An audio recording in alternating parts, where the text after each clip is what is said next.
So my wife and I and our kids, we went camping. How many of you like camping? How many of you don't like camping? Cheyenne, I saw that hand. We did it old school. We weren't glamping like some people glamp. You know what, glamorous camping. They have a lot of people glamp. Some of the RVs out there, my goodness. We tented with leaky tents, the whole 9 yards. You can turn on that middle light, Brian. It's a lot of work to tent.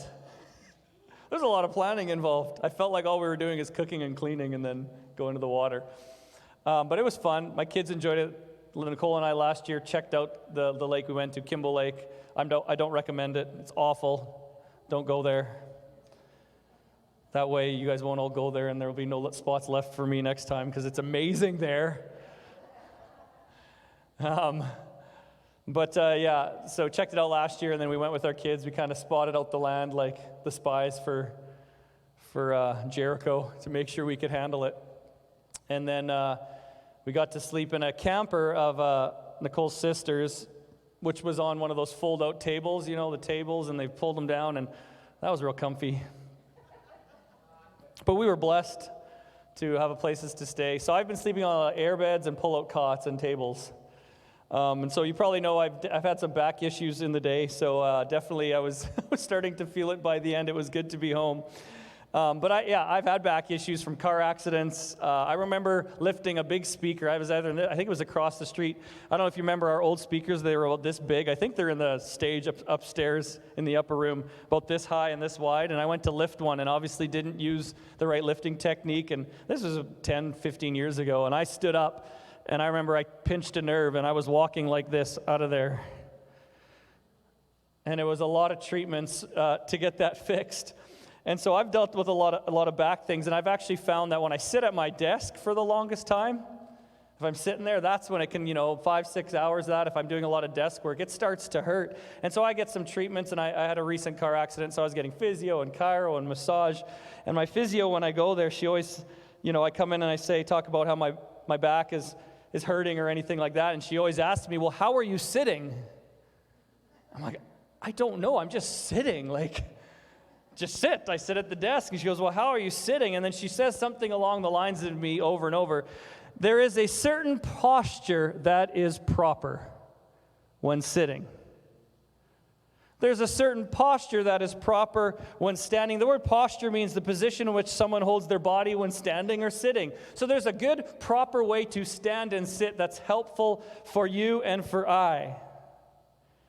In order to help your back, my back specifically, when I'm working at a desk, there's a certain posture when you're about to pick up something heavy, right? You always get told this, never pick it up with your back, always use your legs, right? So you don't want to do this. I see people at the gym practicing deadlifts kind of like that. It's going to hurt your back. Instead, you want to do this, right? You want to go down like this, keep the back straight, and lift it up. So there's a certain way to lift heavy things that has a proper posture. There's a certain posture when you're standing that's best for you, right? I tend to stand on one leg and kind of do this, and eventually. It's not great for my posture standing here when I'm playing the kick drum, because all of my weight is on my left leg for the whole time while I'm playing, so this leg can do that. And sometimes when I step away from that, you guys don't see it, but I'm like, because I've been locked in there for 15, 20 minutes. That's not the best posture. So there's a certain posture that helps when sitting, when standing, when playing. But I also think there's a certain posture that's proper for how to live life. Not just how to sit, not just how to stand, but there's a certain posture that's proper. See, when my physio says, how are you sitting? And there's a proper posture, what she's trying to say to me is that there's a way to sit to get everything to align properly in order for you to alleviate or prevent pain, back pain, or issues. And if I slouch and sit wrong, eventually I'm going to have some back issues. And if there's a proper way to sit in order to alleviate pain, to make sure everything's aligned in my back and in my body, wouldn't it reckon to reason then, I don't know why I said reckon, I was down in the south, camping, I reckon. But to reason that in life, maybe there's a posture also that aligns everything properly to help you to alleviate maybe some pain, some problems. And so there's certain things that align your life properly in order to function better and easier. All right. I'm going to need some good feedback today. I forgot to welcome people online. Maury, I know you laugh, but I know you're welcoming people. My mother-in-law's online. Hi, Mom. Amanda's online. Welcome, thank you. Maury, you welcomed me back personally. I appreciate it. All right. And so there's a posture that we can position ourselves that is proper. It helps keep a line. Another meaning for posture is this. Pay attention to this. A particular way of dealing with something, an approach or an attitude. So posture can mean in a way, approach, or an attitude. See, there's a way to do something. There's a way to do life. There's a way to do relationship. There was a way as Jesus followers to walk. So there's a way. That's a posture, a way. There's also an approach. So once you figure out the way, how do you approach it? How am I going to approach this thing? And then once I figured out the way and I figured out the approach, what is my attitude while doing it?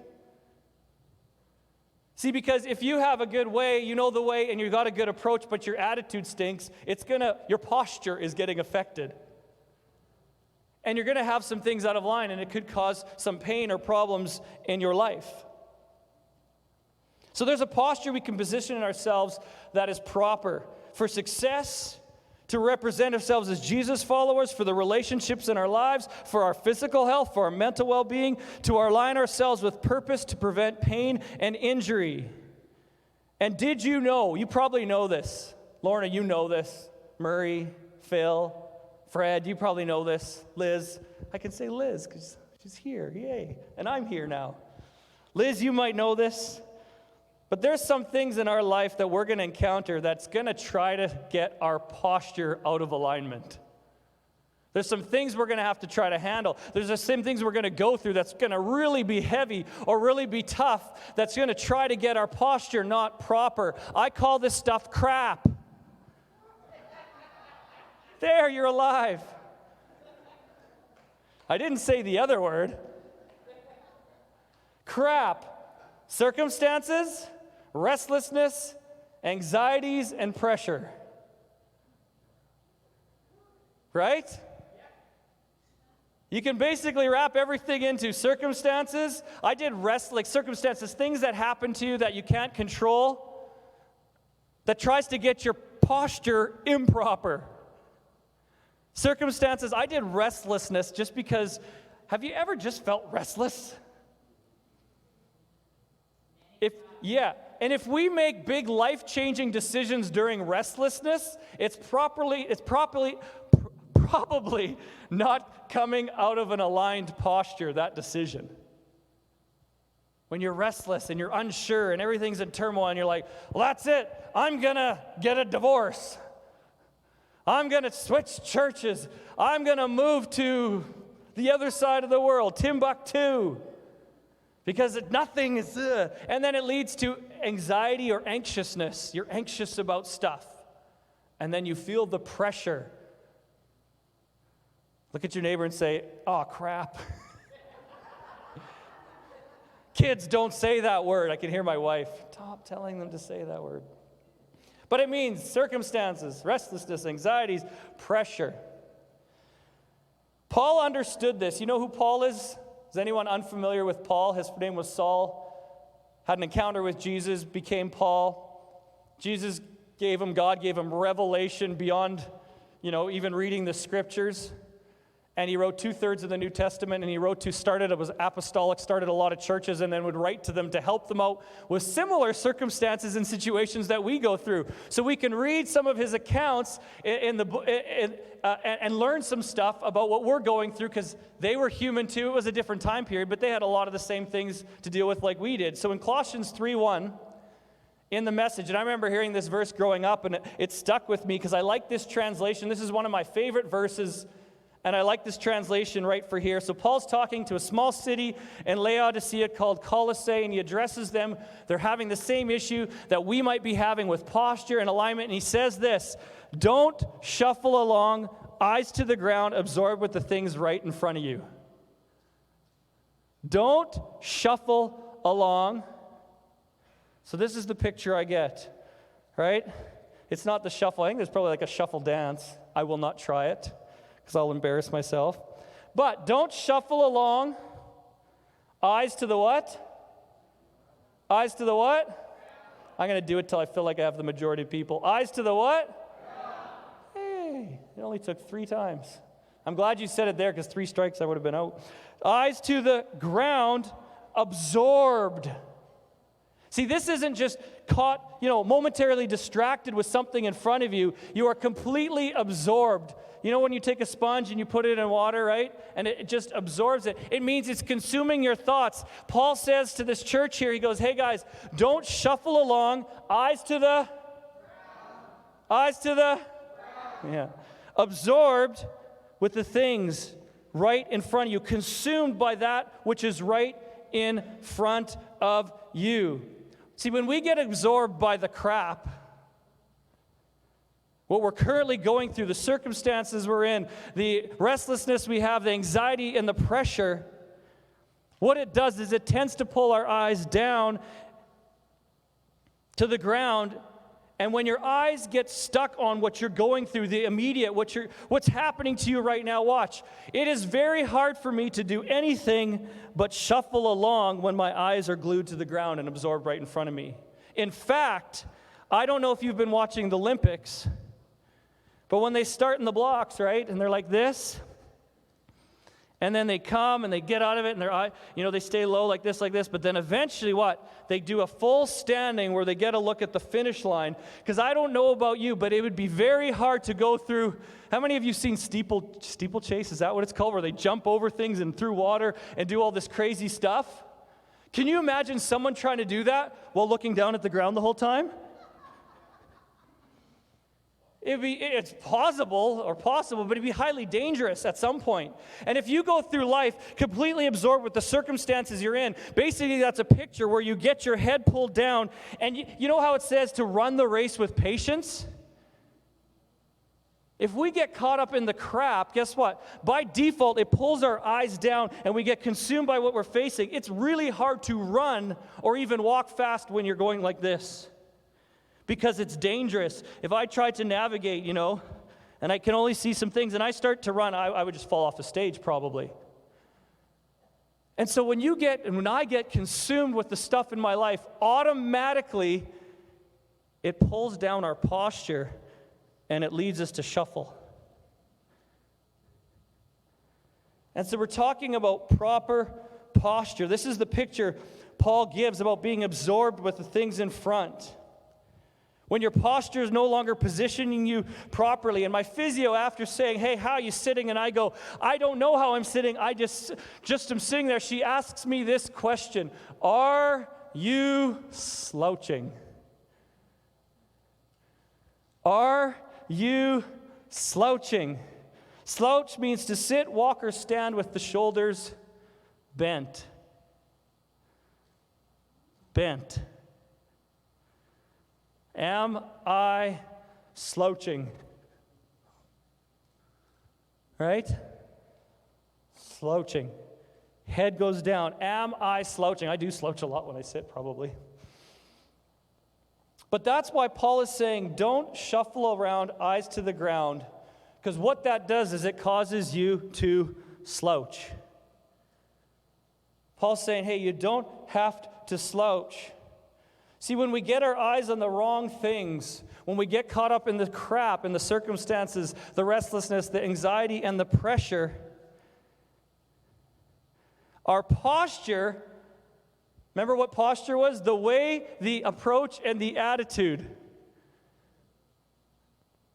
When we get caught up in circumstances, our posture, the way, the approach, and the attitude we look at life. We try to do something in our relationships, in our jobs, in our walk with God, in coming to the church. Our posture gets affected when we slouch. Here's an informal definition of slouch. The formal one was sit, walk, or stand with shoulders bent. Here's an informal one, an incompetent person. You've heard that person, I've heard it used this way, that person ain't no slouch, meaning they're pretty good at it. But a slouch is sort of an incompetent person, someone who isn't that good at something or not doing that well at something. You're slouching. Have you ever felt like you're slouching in an area of your life? I'm slouching in this. I'm hunched down. I'm struggling. I don't feel very competent. I don't feel like I'm doing well with this area of my life or doing this. And so when you see someone like this slouching, what that means is they've just lost some perspective in their life. Their posture's got a little bit out of alignment. They're feeling defeated, dejected, destroyed. You can tell by how someone walks often how they're feeling. I've seen it walk, driving down 20th here. And you'll see people like this. And I bet you asked them how they're feeling, they'd say dejected, depressed, despondent, in debt, struggling because they're slouching. You see someone walking like this, hey, something's going on there. They have purpose. And I want to say this, I added this in. You can be feeling, one area of your life could feel slouched and another area of your life could be fine. So if you're slouching, it doesn't mean like your whole life is slouched. You could be doing really well and maybe your finances is slouching. Right? But your relationship with your wife or husband is great. Maybe your job is slouching, but your walk with God is just great. So there's different things that can be kind of slouching. So just because you go, oh man, it doesn't have to be an all or nothing. It doesn't just mean, yeah, you're a slouch and everything. But I wanted to put this. David, who was a pretty significant Bible person in the Bible, in the historical accounts of the Bible, I was going to say character, but he's not a character, he's real, had his moments of slouching as well. And I want to reference occasion where David loses his proper posture. He gets caught up in the crap in his life, and he takes slouching with the informal definition, meaning, where is it again? Meaning an incompetent person. He takes it to a whole nother level. But in 1 Samuel 22, verse 1, he's hiding out, and I'll tell you the context. And not only that, he's slouching. A whole bunch of slouchers get attracted to him and hang out with him. But it says this in 1 Samuel 22:1. David therefore departed from there and escaped to the cave of Adullam. Look at your neighbor and say Adullam. Say Adullam. If you're watching today, type in Adullam with that accent. I don't know how you would do that. Kat Davidson, you and Hawk are back in church. Thank you. I see you. Hey, my dad is watching, but he's right here. Whoa. Scary. Adullam. So when his brothers and all his fathers heard it, they went down there to him. So we're jumping to this account of David. And what's been happening is Saul, the king of Israel, has been chasing David down because David's becoming more popular. He's been winning battles and everyone's loving him. And he's probably found out now that David might be taking over the throne. Saul doesn't want that. So Saul's been chasing him down to kill him. And David, in the middle of going through that, had a moment of slouching. Because his solution, and isn't it interesting, guys, when we're going through stuff, when we're dealing with things, how our solutions that seem so great at the time, actually when you look back are quite ridiculous? This is David. So David's getting chased by Saul all the time, and he thinks, well, we all have heard probably in movies or something, but the enemy of my enemy is my... Who's heard this before? The enemy of my enemy is my... Am I saying that right? The enemy of my enemy is my friend. Something, or enemy of your enemy is my... No, something like that. Enemy of my enemy is your friend. And so David does this. He thinks, if I go into the Philistine territory, I could hide out there, join the Philistine army, and I'll be safe because Saul's not going to go into that area. And you know who he picked to go try to hide out with and befriend? Achish.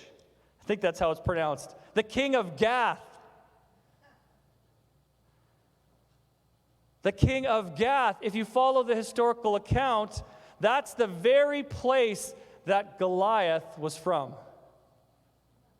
Gath, the giant that he killed, that was mocking his people, he went, I'm going to go find friendship and solace in the very place that he was called to defeat, he was trying to chum up with. David had some alignment out a little bit here.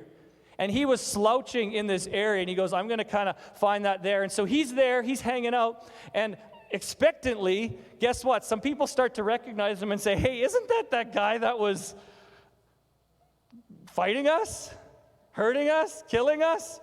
What is happening? And David goes, oh my goodness, I'm getting noticed. People are going to come after me.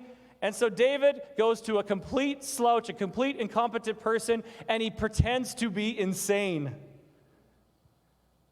And Drew, like they talk about like this. So when they bring him to the king, he's like, I don't know what he was doing.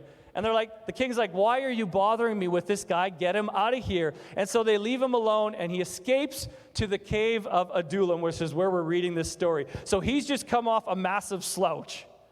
He's misaligned. He's dealing with crap. And this is the guy that killed a lion and a bear. This is what I mean by you could be slouching at one time in your life, but that doesn't mean that it's for your whole life, because he's had some pretty significant things happen, but right now he's struggling, and he finds himself in this cave. And in verse 2, I do want to say this. David's solution, right, to his slouch, to the crap he was facing, I called it a slouch solution. A solution to a problem that isn't the right way, has the wrong approach, and ends up with a bad attitude. Way, approach, attitude, WAA, it makes you go, wah, right? You're just like, wow. Your way, approach, attitude, David's way out there with his approach and his attitude. So in verse 2 of 1 Samuel 22, David's in the cave, and it says, listen to this. Everyone who was in distress, everyone who was in debt, and everyone who was discontented gathered to him. So he became captain over them, and there were about 400 men with him. So all of the people who were struggling with posture, with slouching, with feeling like there's something, all gathered to him. I just did this as a side note. Slouching attracts other slouchers. Slouching attracts other slouchers. How about this? Complaining attracts other complainers. How about this? Gossiping attracts other... I don't know why everybody tells me everything. Hurting people hurt people. Slouchers attract other slouchers. Now, David, as we'll see in this account, figured some stuff out and helped other people get out of the slouch. But David was not king of Israel. He's now king of the slouchers. He's king of those struggling with their posture, their way, their approach, their attitude. See, when you're in the middle of slouching, it can be hard to feel anything but crap. Who's been there? When you're struggling with an area, when you can't seem to get victory over something, when life seems to be hitting you down, it can be really hard to see past the crap right in front of you and not get absorbed in it. You may feel like it's hopeless. You may feel like nothing's going to work out. You may think you're no good at anything because you are slouching. But I need someone who is here today to listen, to pay attention, someone who's watching today. Maybe later on in the week, you need to hear me. Just because you're in a season of slouch doesn't mean you are any less significant. I thought that was going to hit home a little bit harder. If you are in a season of slouch, it doesn't mean you are any less significant. It was like I was saying, remember, David's in a slouch here. He's going through something. He's just pretended he was insane. He's hiding in a cave, living in a cave. He has nowhere to go. He's slouching, but guess what? He did defeat a lion. He did defeat a bear. He did defeat a giant in his life. And in this season, in this moment, it felt like it was a slouch. You can feel like you're less significant. It can be hard to remember the days when you defeated the lion, when you defeated the bear, when you defeated the giant. And you can get absorbed with like, I'm in a cave. Saul's coming after me. I have no hope. But just because you're in a slouch doesn't mean your purpose and what God's called you to do is any less significant. Because if you follow the story of David, he goes on to do much more significant things. Whew, you guys are making me work hard today. Thank you, Charlene.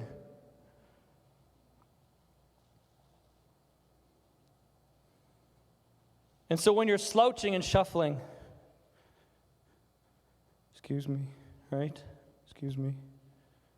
Excuse me. Sorry. It can be hard to see your significance. It can be hard to see the significance in the middle of a slouch. If you watch sports, they get in a slouch, right? Baseball players, they're not hitting good.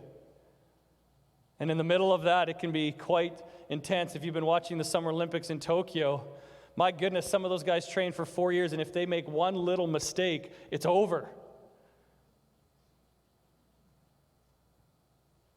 And there could be like, I'm in a slouch, or like if they come in a slouch and they're not performing, I mean, it could be so tough to realize significance outside of that. And in the middle of a slouch, it can be hard to see significance. But there is a posture that positions you for significance. Significance meaning the quality of being worthy of attention and importance. Jesus has bit the quality of significance in you, even if you don't feel it. He died on a cross so we can step into significance, so we can step into value. And so just because you're in a slouch, just because you're going through something, doesn't mean you're in anything less for significant. There is a posture that positions us for significance. Paul continues on and tells the church at Colossae what that posture is after verse 1, when he says, don't shuffle around, looking at the ground, absorb with the things right in front of you. In verse 2, he says this in the Message, look up. Come on, look at your neighbor and say, look up. If you're watching today with us, why don't you type in, look up? Look up, look up, look up, look up. Look where? Look down? Look behind you? Look where? Why? Why up? That's where all the action is, Penny. Look up and be alert to what is going on around and around. Go higher. What does that verse say? Around you? Around? See, if you look up high enough, you see Christ. See, when you're slouching and you're absorbed and your posture, and my physio says, are you slouching? What does she tell me to do? She says, sit up, stand up. See, watch. When you look up, if I'm walking around shuffling like this, and I'm absorbed with the things, and it's tough, and I don't know if this relationship's going to work out, and I don't know if I can pay this bill, and I don't know if I can do this, and I don't know if I'll be enough in this area, and I don't know if I can handle my kids, and I hope my kids do this, and you're slouching, you get absorbed, your posture right away goes down, and you can't run, and so you're shuffling along. But the moment you look up, what does it do to my posture? It is almost impossible to slouch while looking up. Huh? Like, you can't, look up. See, sometimes we got to step back of the moment of the thing we're going through. And I see this happen so many times. The moment becomes overwhelming, but it's because we get absorbed and it lowers our posture and we make a slouch decision. And we need to be able to go, okay, I need to be able to look where? At Christ. We're going to put that verse back up there. Look up and be alert to what is going on in Christ. I like this. That's where the action is. I need to say this is in my notes. Somebody here, somebody watching, you said, I've been looking for some more action. I need more action in my life. Look up. And if there's not enough action, look higher. Because Jesus has got the best action for our lives. That's where the action is. I love this. See things from His perspective.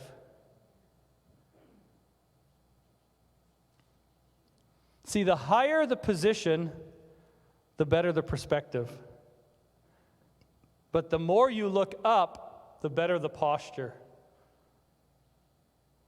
Look up. Look to Christ.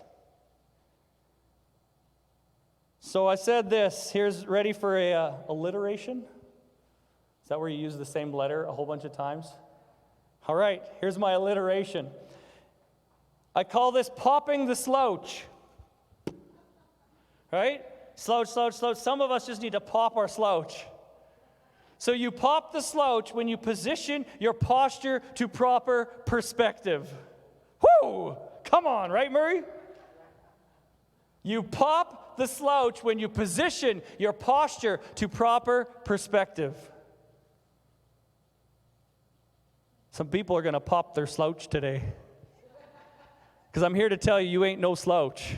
That area you've been struggling with, you ain't no slouch. You've been designed for significance. It's time to pop the slouch in that area. Pop the slouch in some things. See, when we look up, we can straighten it out.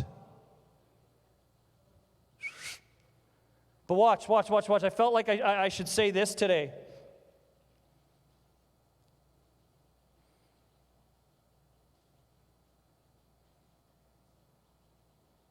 I'm going to give you a definition first, then I'll jump into it. Straighten it out means to extend. Listen, remember how I talked about this when we were just worshiping before I got preaching? To extend or smooth something, this means to straighten it out. To solve a problem or deal successfully with a confusing situation. Somebody is going through some confusion. They're not sure of their situation. They're trying to deal with things. And I'm saying today, we're going to get straightened out. God, you can straighten it out. It's time to pop that slouch. It's time to extend or smooth something. Resolve, put right, settle, correct. Maybe you've been slouching in your dating life. Maybe you've been slouching in your career. Maybe you've been slouching in how you've been dealing with your kids. Maybe you've been slouching with your tongue and what you've been saying. Maybe your hope has been slouching. Maybe you've been slouching in your thoughts. It has felt like you've been shuffling around, looking at the things right in front of you. But I'm here to tell someone today, you can pop your slouch. It's time to straighten it out. But I need to tell you this. I felt like this. Sometimes in our own effort, we try to do it and we say, oh, I'm struggling. But I heard God say he's about to straighten some things out. See, you may have been trying a long time to pop the slouch and do some stuff, but God's saying, I'm coming today. I want to straighten some stuff out. There's some things that need to be straightened. There's some things that need to get aligned. There's some stuff in your life that's gone out of alignment. And if we look up and say, God, I need some help. Jesus, what can you do? I need some help from you, Jesus. God's going to start straightening those things. He's going to start smoothing the rough places. He's going to start bringing things together in your life.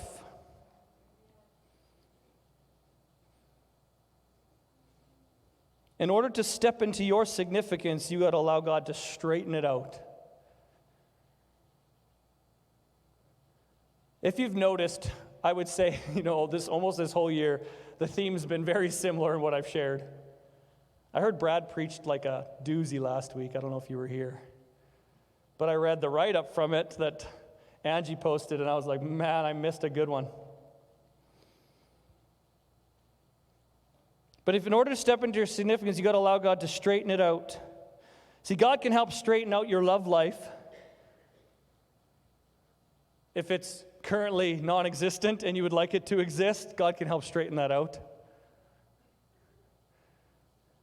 If it exists and it's not going the way you would like, God can help straighten that out. If you're single and don't want it to, God's called you to that, or you believe that you're supposed to be single and things aren't going well that way, and some things God can straighten that out. How about your career? If your job, your career, what you've been doing, it's just not going well, guess what? God can help straighten that out. If you feel like it's been slouching, God can help straighten that out. Your kids, if you've been struggling with your kids, maybe you're a single parent and it's becoming overwhelming and you're seeing them do some stuff, guess what? If you look to Jesus, if you look to Him, the author and finisher of your faith, you say, God, I need some help with this. Give me some wisdom. Give me some direction. Tell me what to do. Guess what? God can help you straighten out that relationship with your kids and what's going on there. Maybe your tongue, you've been getting angry. You've been saying some stuff you shouldn't be saying. You've been lipping off. Maybe you've been gossiping, some different stuff like that. You say, God, I need to help straighten my tongue out so I start to say the things you want me to say. I start to speak what you want me to speak. I'm joking. I need water.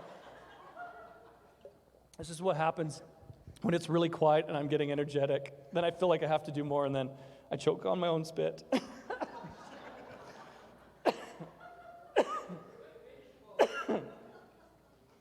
It's not COVID. It's just spit.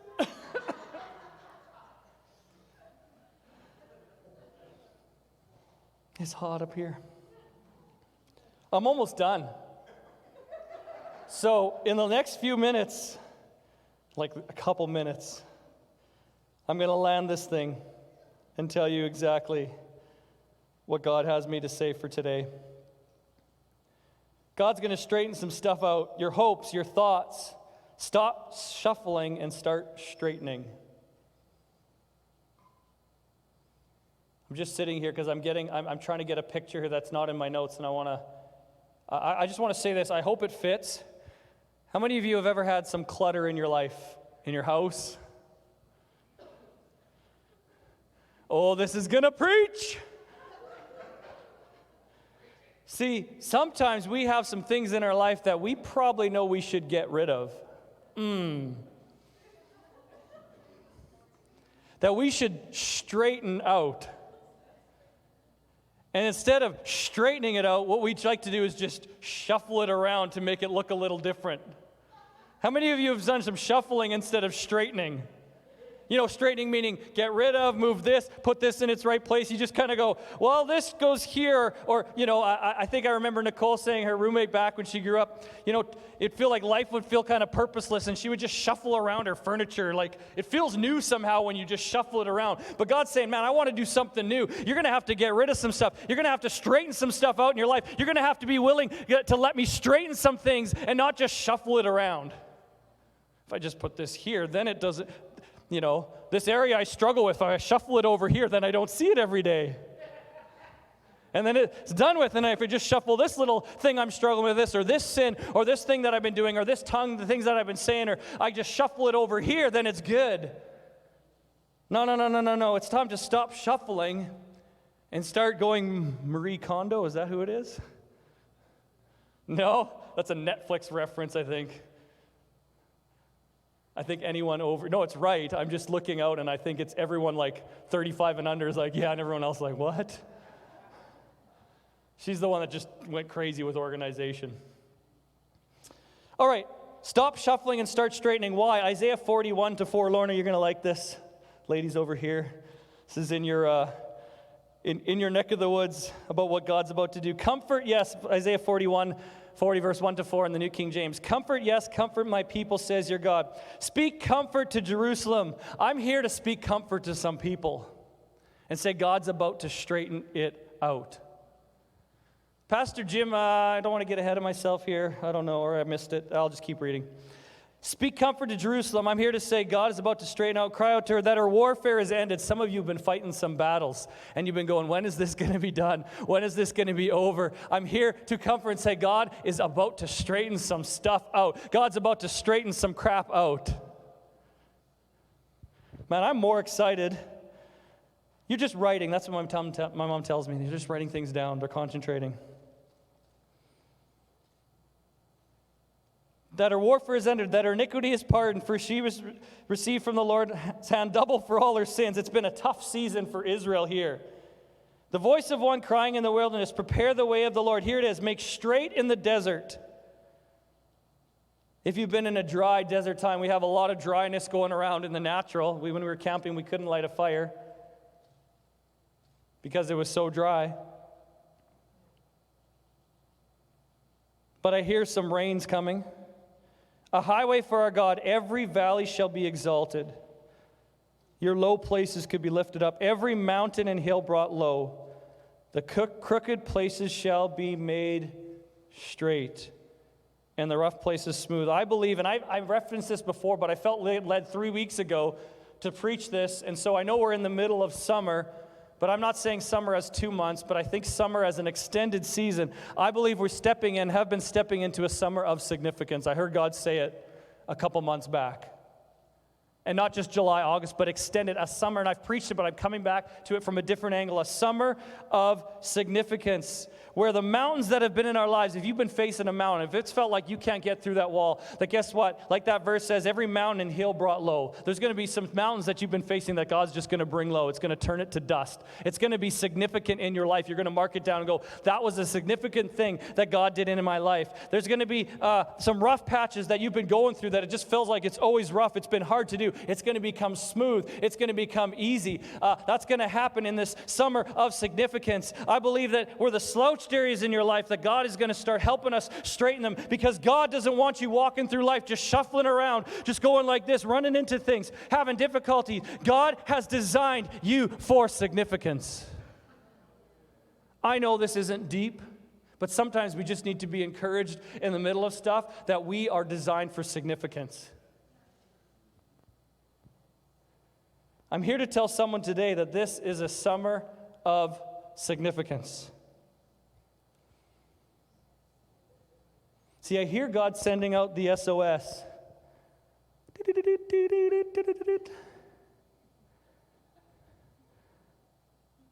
Letting us know that it's going to be a summer of significance. Watch. You got to catch this. It's not going to be significance just because of what God does in us and in our lives. You ready for this? It's going to be significant because of what God does through us.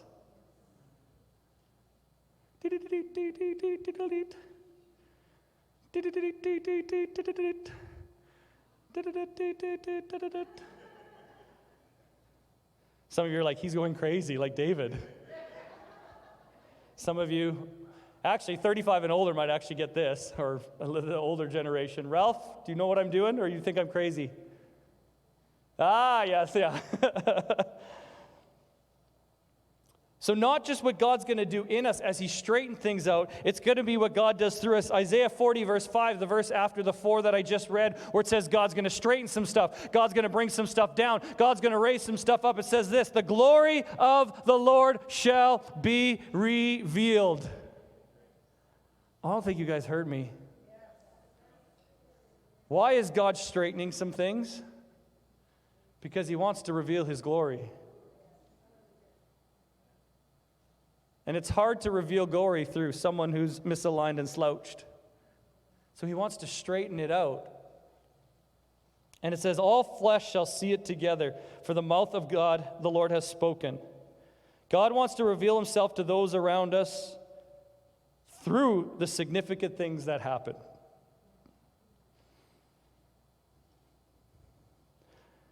So God is sending an SOS to let us know that it's going to be a summer of significance. This is where I was going to say, Pastor Jim, about a month ago, talked about the idea of God hearing some people crying out. Remember the Israelites when they were in slavery? He said that their sound came before him. See, I believe in this inner city, there's some people that are making a sound, sending a help signal. And it's brought up before God, and he's saying, I'm going to straighten some stuff out, and I'm going to use City Center Church to do it. To help reach. They're sending out the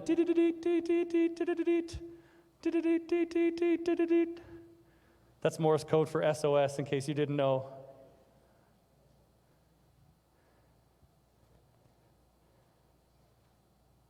And so we need to straighten it out so we can help others straighten it out. There's a bigger world out there. This isn't in my notes. We get so consumed with our lives and what we're facing, we often forget, I think as Evangelist Brad kind of talked about last week, what others are going through and what God wants us as Jesus followers to do for others. And it's very hard to help others when we're like this.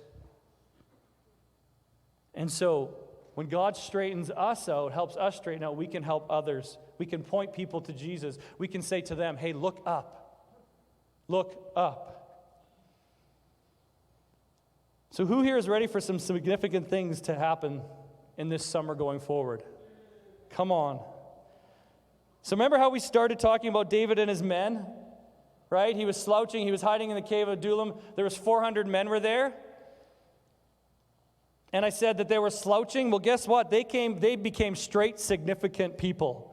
Because in 1 Chronicles 11, verse 15, I'm just going to reference this. In the Good News, it says this, one day, 3 of the 30 leading soldiers went to a rock where David was staying near Adullam cave. Wait, what? That was the same place. Remember, I got you to say Adullam. So there's a later account. Time has passed, and they're still hiding near and around this cave. And it talks about there's 3 of these 30 guys were hiding by this, staying near Adullam cave while a band of Philistines were camping in Rephaim Valley. I read that to say that there's a high percentage that the story that comes after this, where they talk about these guys called David's mighty men. 30 mighty men. And I'm going to read some of the things that they did. It's very likely, since they're the same guys at the same cave, that they came from the 400 people that were in debt, in despondent, distressed, discontented, slouching, going through stuff. They were able to shift some stuff and became super significant, that so much so that they listed the works that they did. Listen, it may seem like you're in a season of slouch, but that doesn't mean that you're not about to step into significance. The same men that they listed, from there arose 30 mighty men and 3 amazing guys that did some crazy things. So if you read this account, here's 3 leaders from the significant 30, as I'm calling them. They were calling famous 30 or David's mighty men, but I'm calling them the significant 30. I'm just going to read some stuff. Joshub. Any Joshubs in the place? No. He fought with the spear against 800 people. A spear. Side note, I saw, I think it's real, that a guy with a javelin, this is totally just how my brain works. A guy in the javelin throw in the Olympics threw a javelin farther than anyone's ever done it, and was actually about, I think they said about 4 feet from the cameraman that was videoing it. He threw it so far. It landed he almost threw the whole, past the markers, and he launched this thing, and there's a guy who was sitting on a camera like that, and the thing went right in front of his feet. So they were just saying a few more feet and that guy would have been done, but that made me think of it. A spear, 800 people against all odds. Sometimes, listen, it may feel like you have 800 things going on in your life, but all you need is a spear in your hand and the power of God, and you can defeat it. Oh, come on. Eleazar, he stood his ground and fought against a whole army. See, when it feels like a whole army's against you, when you're getting hit on every side, one person under the power of God who became significant. Remember, these are guys that started out slouching. These are guys that thought, this is over. They were in debt, distress. Everything was going on. The crap in their lives was too much. They stood there, and against a whole army, one person fought them off. There's a guy named Shammah. He defended a field of peas against a whole army. Do we have any pea fighters here? Some of you need to fight for your peas.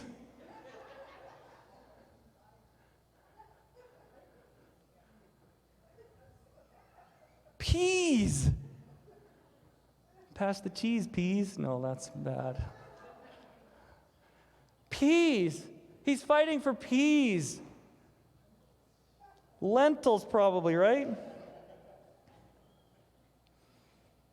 He said this, I don't care what it is. It may be a pea, but that my enemy's not getting it. It may seem insignificant. I don't care what it is, but if you believe you should have it, it may be time to stand up and say, I'm fighting for these peas, and the enemy's not going to get the peas out of your life. Abishai fought with the spear against 300. Well, he wasn't as good as Joshua. Poor guy. He only fought against 300. Benaniah killed 2 great Moabite warriors and killed a lion and a giant who was 7.5 feet. See, the giant things in your life can be defeated. See, there's some things you and I have been facing. There's some things that it seems like we haven't been able to get through. We've been struggling with that have got us slouching. But I hear the S.O.S. being sounded in the Spirit. I hear it being sounded in the Spirit saying, dee-dee-dee-deet, dee-dee-dee-deet, dee-dee-dee-deet. There it is.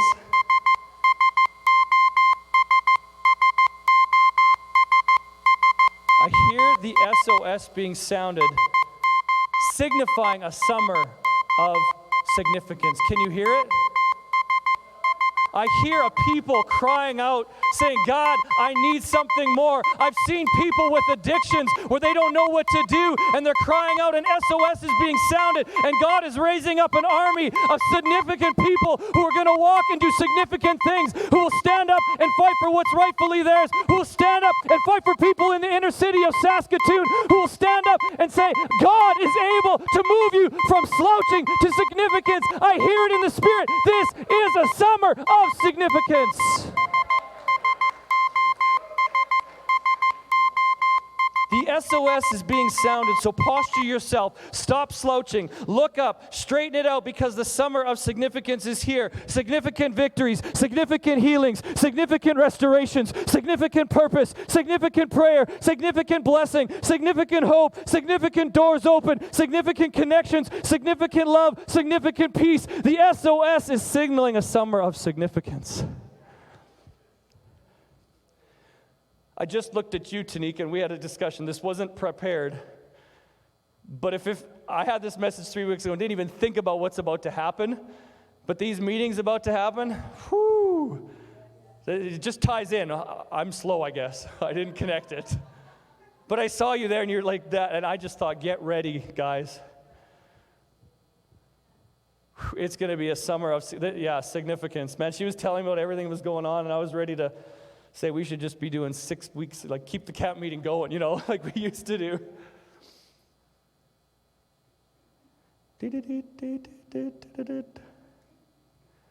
See, when you're going through something, if it seems overwhelming, I just want you to sing the little ditty to yourself. It's 3 quick, 3 little longer, and 3 quick. Yeah. Because I believe the enemy's hearing that sound and he's getting scared. Because help is on the way.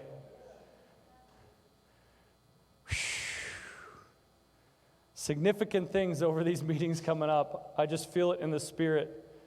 My goodness.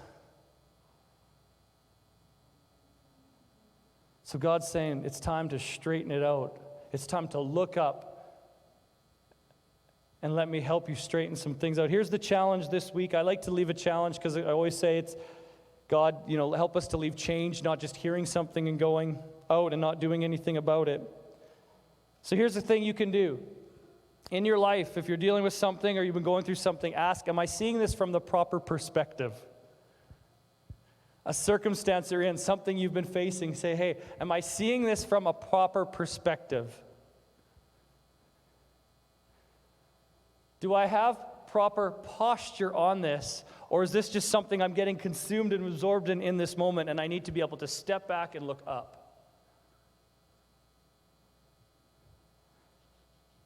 And then, if there's something you go, man, yeah, I'm dealing with this. I don't know if my posture is good. Then you say, God, as you look up, say, help me to straighten this out. Why? There's a cause, because there's people on the other side of your straightening that need you to get your crap straightened out.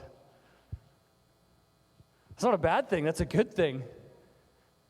God, help me get my crap straightened out. Because God's saying it's about to become significant. 2021. Remember I started in January saying due season and talking about some of this? It's still 2021. We're only halfway through. The things that God put in you that you got excited about in January, don't forget them in July and August. Significance is, we're about to step into significance and are stepping into significance.